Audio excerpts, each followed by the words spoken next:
Hi everyone and welcome back to my kitchen. The next page in our taco manual takes us to Lomitos. This is one of the most comforting, soul-satisfying dishes that you'll ever taste, and it's a real specialty of the Yucatan Peninsula. I've got a bunch of pork shoulder cut into 1-inch cubes here. I'm going to sear it to brown it nicely, but before I do that, I always think that it's important to season the meat before you do that. So I've seasoned the meat. Now I'm going to just slide it off into this. I'm working with a beautiful fresh rendered pork lard here, and you could use oil for that. I wouldn't necessarily recommend getting that hydrogenated block of lard that you could find at lots of grocery stores. That stuff isn't good for you and it doesn't have much flavor. So if you're going to do the lard thing, then my suggestion is that you go to either a Mexican butcher and buy the stuff out of the meat case, or go to any other kind of butcher that does fresh rendered pork lard. It makes a world of difference. So I'm spreading all of the meat out here and I'm going to brown it. That's going to take me about, I'm going to say 8 or 10 minutes to get it nicely browned on all sides. But you don't want a crowded layer. You want to see space between the pieces, and you want to be doing this over about a medium high to high fire. I'm going to do all this cooking in a slow cooker, and I have a removable insert to that. That is stovetop safe, so that's what I'm doing it in. If yours does not have a stovetop safe removable insert, do this in a big skillet, like a 12-inch skillet. Okay, so about Lomitos. Let me tell you where we're going flavor-wise. It's a fairly simple dish because it is pork, well-browned pork, that is simmered in a tomato sauce for a long time until it's just completely fall apart tender. And the flavorings that go into the tomato sauce are a little bit of dried red chili, or some people like to use an habanero chili cut in half and thrown in here. You can make your choices. And then epazote, which you'll have to find at your Mexican grocery store, which gives it a very distinctively Mexican flavor. But this dish is a little bit unusual because even though it's got epazote and the little dried red chilies in it, it sort of comes off as it could have come from Italy. It's that kind of a beautiful tomatoey stew kind of thing.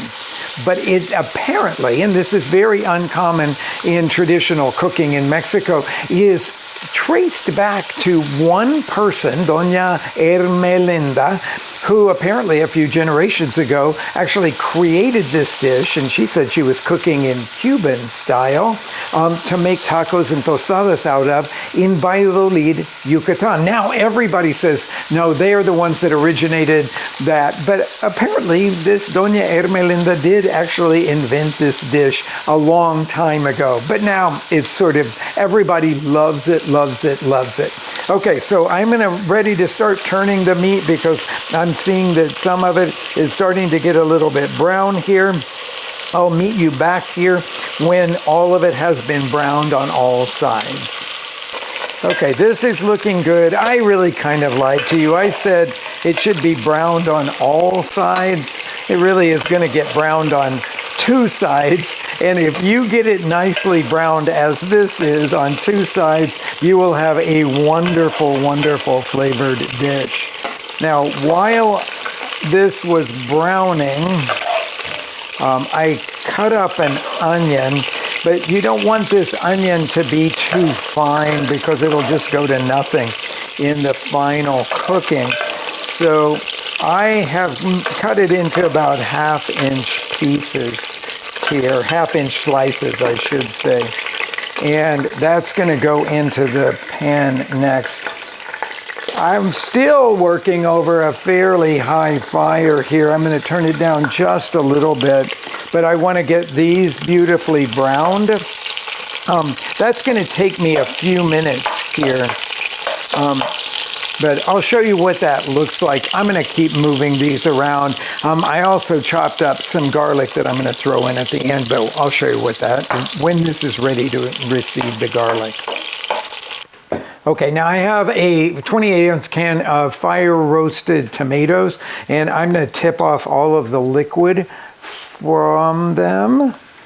I think I can do this with my hands here. I'm just pouring it into a bowl because I don't want to turn around and go to the sink, but that's pretty much where I would normally go. And now I'm going to make a coarse puree out of this, so I will put them here into the blender jar.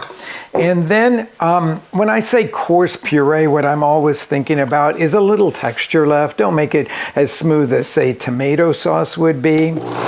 So it doesn't take much time to do that. About that long, not too much at all. Let's go look at these onions here. So really deep, rich, golden brown. And I'm going to scrape in here this chopped garlic. This is 5 cloves of chopped garlic, which may seem like a lot to you, but I'll tell you that when you taste this finished dish, all of that garlic is really, really welcome here. Okay, stir it around. If there are any little bits of the meat stuck to the bottom here, this is the place that you're going to want to scrape them all up. They're absolutely delicious, and you want to get them mixed into the sauce. And once you get that garlic aroma, that beautiful aroma coming up and filling the kitchen, the garlic is ready to go there. I'm going to pour in the sauce, or the blended tomatoes there.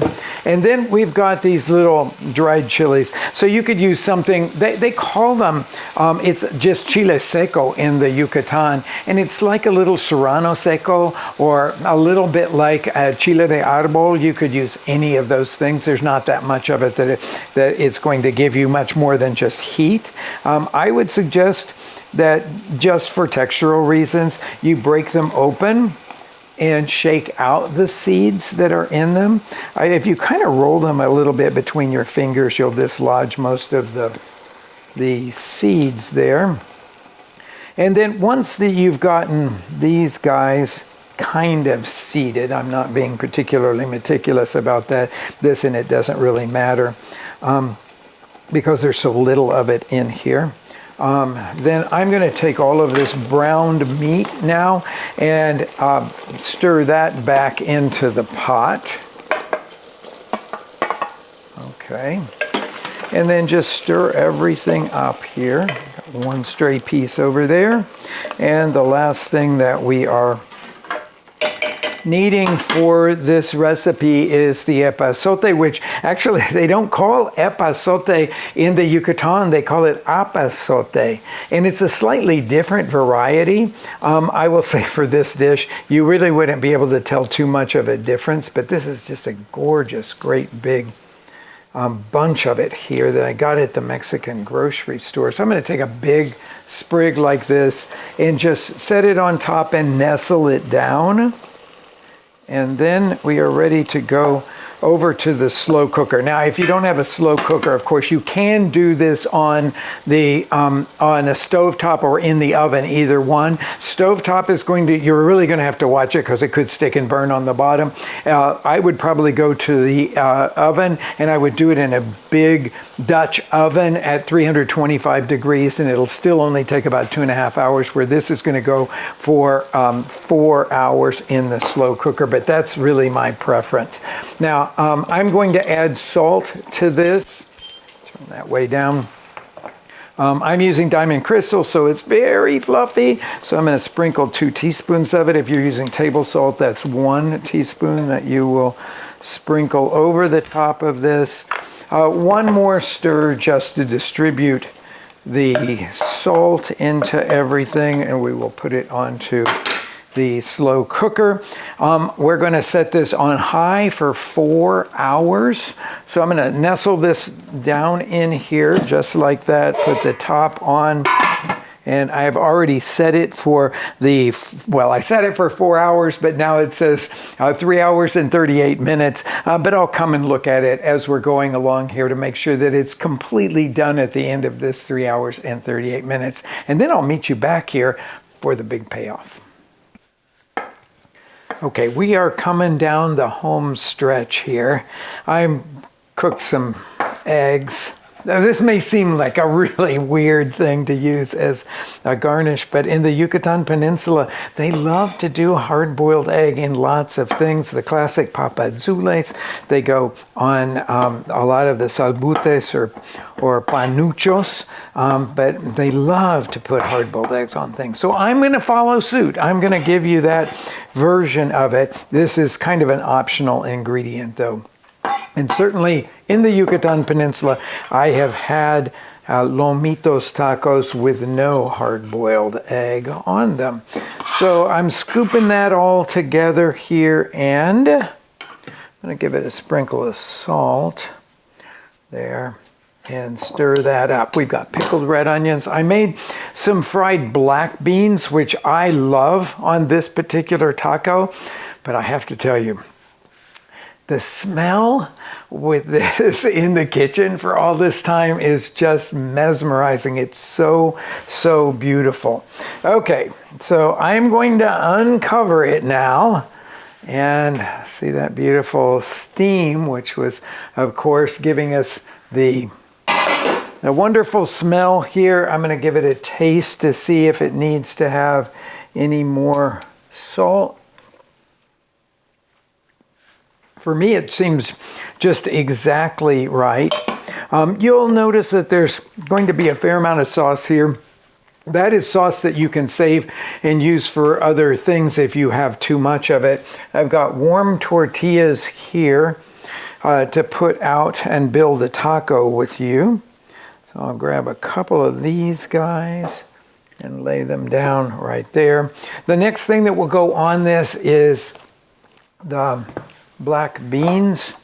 These just have, I did these in some really, really good fresh rendered pork lard from the fellow that provides all the pork for our restaurants, but you can find it, some good pork lard in a lot of places these days. So I just cooked the beans in that with some garlic and then salted that. Spread that out there. I'll take some of our very tender tomatoey lomitos to go over the top of the beans. I'm being just a little bit crazy with the sauce there. Next thing that we'll do is this egg. So spoon a little bit on top there. This is like a whole meal. A little bit of pickled red onions. A lot of people don't put these on in the Yucatan, but there's always pickled red onions on the tables in the Yucatan. And there you have what I think is not only one of the most Yucatecan dishes and flavors, but also one of the best dishes I've ever had.